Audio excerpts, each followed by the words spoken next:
A ticking judicial time bomb has just been handed down from the United States Court of Appeals for the Fifth Circuit, threatening to vaporize the foundational legal scaffolding of federal criminal enforcement, as the country knows it.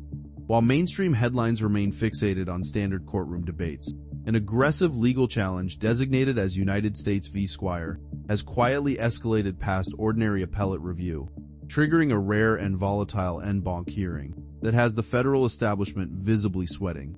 For decades, federal prosecutors have leaned on a sweeping interpretation of the Commerce Clause as an unshakable shield, utilizing it to criminalize everything from local firearm possession to specialized administrative offenses under a vast administrative umbrella.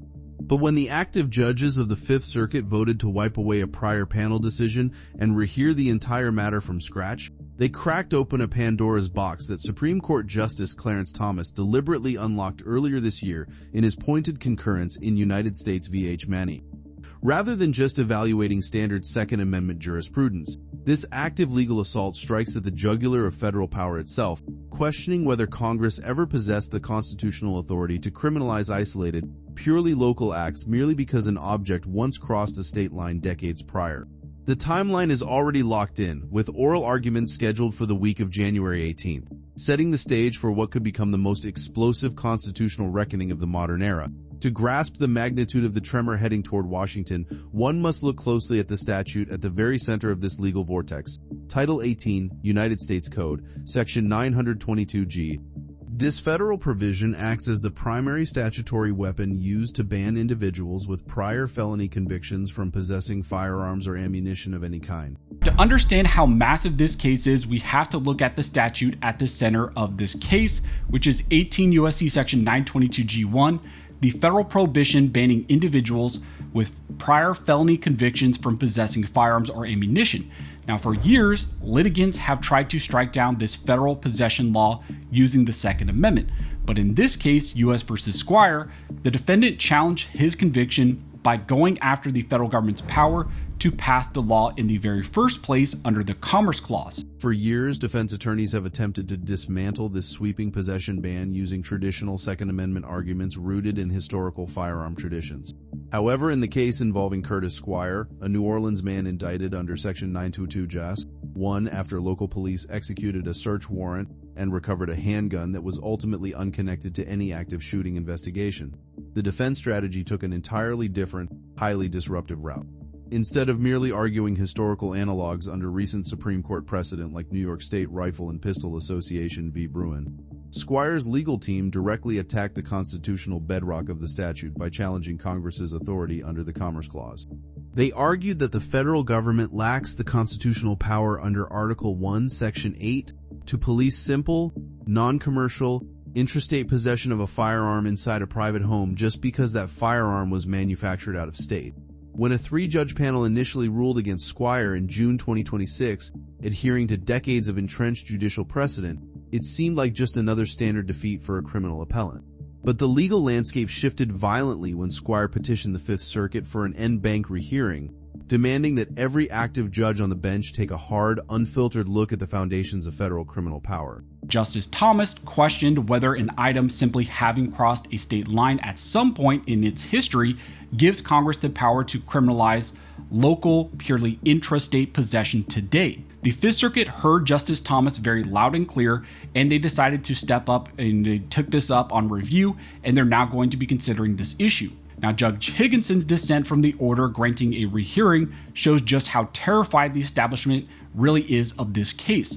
On July 20th, the court stunned legal observers by granting that petition, officially vacating the prior panel opinion and setting up a full court review of whether mere local possession of an out-of-state item genuinely qualifies as regulating interstate commerce. The driving force behind this dramatic pivot traces directly back to Supreme Court Justice Clarence Thomas. Writing alone in his concurrence in United States v. Hmanii, Justice Thomas issued an open invitation to lower federal courts, explicitly urging them to re-examine the constitutional boundaries of Section 922 GAS under the strict limits of the Commerce Clause, under landmark rulings like United States v. Lopez, which famously struck down the Gun-Free School Zones Act. The Supreme Court established that Congress's commerce power is strictly confined to three distinct categories: the channels of interstate commerce, the instrumentalities or persons and things moving within interstate commerce, and those local activities that exert a genuinely substantial effect on interstate commerce. In the wake of Lopez, realizing their statutes lacked the necessary jurisdictional footprints, federal lawmakers hastily inserted a simple phrase into Section 922 gas, the ubiquitous jurisdictional hook, requiring prosecutors to prove that a firearm or its ammunition had at one point crossed state lines or been manufactured outside the state of possession. For 30 years, every federal circuit court accepted that thin bureaucratic tether as an unassailable golden ticket, allowing the federal government to police local conduct that traditionally belonged under state police powers. Justice Thomas, however, pierced the illusion, questioning whether an inanimate object simply crossing a state line at some point in its manufacturing history grants the federal Leviathan eternal, unyielding jurisdiction to criminalize an individual's private possession years later. The Fifth Circuit heard that judicial call with absolute clarity, and their decision to step into the arena has sent panic waves echoing through the halls of the Department of Justice. The profound terror gripping the federal establishment was laid completely bare in the blistering dissenting opinion filed by Fifth Circuit Judge Stephen Higginson against the banc review order. Judge Higginson did not mince words, openly warning that his own colleagues were actively pulling the pin on a constitutional grenade that could obliterate large swaths of the United States Code. Pointing directly to Justice Thomas's invitation in Hmanii, Higginson wrote with palpable alarm that the court was rushing to answer a call that imperils much of federal law, arguing that if Section 922G-1 is struck down for lacking a sufficient direct connection to active interstate commerce, the shockwaves will not stop at firearms. Instead, he warned that it would open the legal floodgates, calling into question countless federal administrative regulations, environmental mandates, and criminal statutes that rely on that exact same fragile interstate nexus. Raising apocalyptic scenarios for federal prosecutors, Higginson questioned whether individuals convicted under federal bans could suddenly relocate to states within the Fifth Circuit jurisdiction, such as Texas, Louisiana, or Mississippi, to legally rearm themselves, and whether thousands of existing federal convictions would instantly be rendered null and void. To fully understand the gravity of Judge Higginson's warnings, one must examine how federal jurisprudence has expanded over the past century. The Commerce Clause was originally drafted by the framers to prevent economic balkanization and trade wars between individual states by granting Congress the power to regulate commerce among the several states. However, beginning with the New Deal era, judicial interpretations underwent a massive paradigm shift, steadily expanding federal reach into realms of life that the founders never envisioned being controlled from Washington. By attaching a jurisdictional hook to criminal statutes, lawmakers discovered they could federalize traditional local crimes simply by demonstrating that an ingredient, a component, or the finished product itself crossed a state line at some point in the distant past. This expansive logic transformed federal prosecutors into a ubiquitous police force, operating inside state borders without traditional constitutional restraints. For decades, lower federal courts rubber-stamped these assertions, treating the Commerce Clause as a blank check for legislative power.